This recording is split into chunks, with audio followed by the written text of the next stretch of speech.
Next benefits చూద్దాం మనం. Virtualisation ఎందుకు చేయాలి అసలు? యూజువల్గా కాస్ట్ సేవ్ చేయడానికి వర్చువలైజేషన్ వాడతారు. Resource utilization. ఇప్పుడు ఒక సర్వర్, నీ దగ్గర ఒక ల్యాప్టాప్ కానీ, నీ ఫోన్ ఎగ్జాంపుల్గా నీ ఫోన్ తీసుకో. నీ ఫోన్ 16 GB ర్యామ్ అంటాడు. ₹1,00,000 పెట్టి కొన్నావు Samsung S24 ultra, S25 ultra కొన్నావు. దాంట్లో 16 కాదు 24 GB ర్యామ్ ఉంది. కానీ నువ్వు అందులో ఏం చేస్తలేవు, ఇన్స్టాగ్రామ్ చూస్తున్నావు, వాట్సాప్ వాడుతున్నావు, అంత ఇంకేం చేస్తలేవు. మిగతా 20 GB ఆఫ్ ర్యామ్ వేస్ట్ అయిపోతున్నట్టే కదా.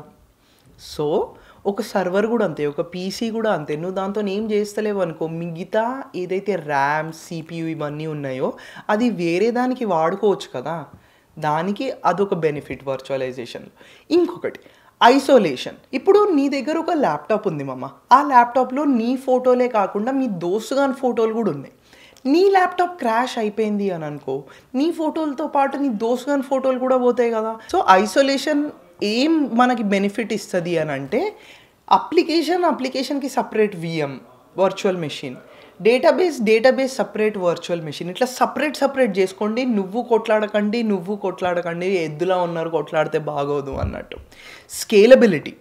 స్కేలబిలిటీ ఏంటి అని అంటే, ఇప్పుడు లెట్స్ సే నీ దగ్గర ఒక 20 GB హార్డ్ డ్రైవ్ ఉంది, అందులో 1,00,000 ఫోటోలు వచ్చాయి.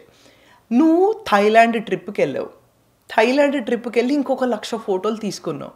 అది ఎక్కడ స్టోర్ చేస్తావు అంటే కష్టం కదా. దానికోసం సపరేట్ VM చేసేయచ్చు, లేకపోతే ఉన్న VMలో ఇంకొక హార్డ్ డిస్క్ యాడ్ చేసి ఇంకొక VM చేయొచ్చు. అట్లా దానికోసం స్కేలబిలిటీ. Disaster recovery. నేను ఇందాక చెప్పాను కదా, నీ ల్యాప్టాప్ క్రాష్ అయిపోయింది, ఫోటోలు దింగేసినాయి. నువ్వు ఏం చేస్తావు అంటే స్నాప్షాట్ ఇంకా క్లోనింగ్ లాంటివి వాడుకొని ఏదైతే బ్యాకప్ అయ్యిందో దానిని ఈజీగా రికవర్ అనేది చేసుకోవచ్చు.